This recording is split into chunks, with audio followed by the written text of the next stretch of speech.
Isa ko. Ready na.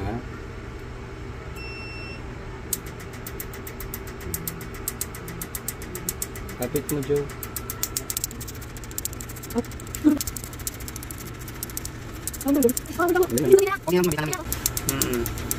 Tatagalan ko to. Dinali-dali lang ako kasi. Tapos na, oh. Ang sakit siguro ng mga tol, no?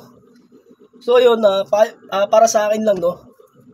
Bago kayo magpatato, dapat pag-isipan nyo muna. Lalo na visible yan. Diba? Parang ako yung nasasaktan dun habang binubura yung tattoo eh. Ang sakit siguro nun. So, wala pa naman ako experience sa tattoo eh. Wala, kahit saan wala akong tattoo.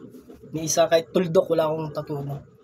So, payo ko lang sa mga magbabalak magpatato, no? So, pag-isipan nyo muna, 'di ba? Kasi mahirap ngayon maghanap ng trabaho.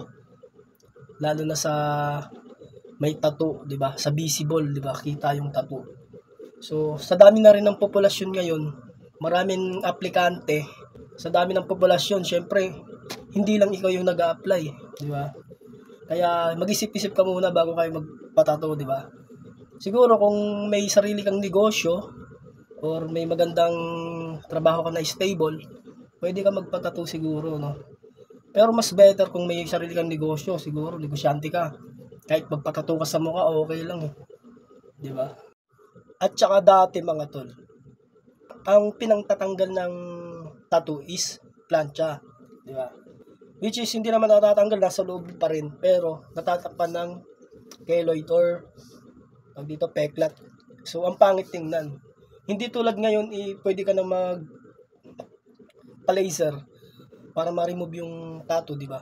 Kaso nga lang, magbabayad ka lang ng medyo malaki-laki naman. At saka, hindi lang ganun kadali magpatanggal ng tattoo. May session yan.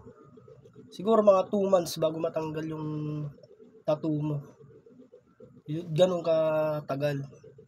Kasi may mga prosesong dapat sundin dyan. Lalo na sa mga kabataan, no, mga binatilyo dyan na mahilig mag-tattoo, di ba? Syempre, geng-geng na, di ba? Astig. So, ayun. Mapag-isipan din nila pagdating ng pag nag-matured na sila. Doon nila marirealize yung ginawa nila, di ba? Sa bagay, kung gusto naman nila yun, okay lang, di ba? Pwede naman siguro kayo magpatato, di ba? Kahit hindi naman kayo college grad or basta may pambayad lang kayo sa tattoo removal. Yun lang kailangan, pera. Di ba? Wala namang problema doon kung gusto niyo magpatato eh. Hindi naman kayo pipigilan. So, ayun lang mga tol, no. Payo ko lang yun, kumbaga, pag-isipan niyo muna bago kayo magpatato.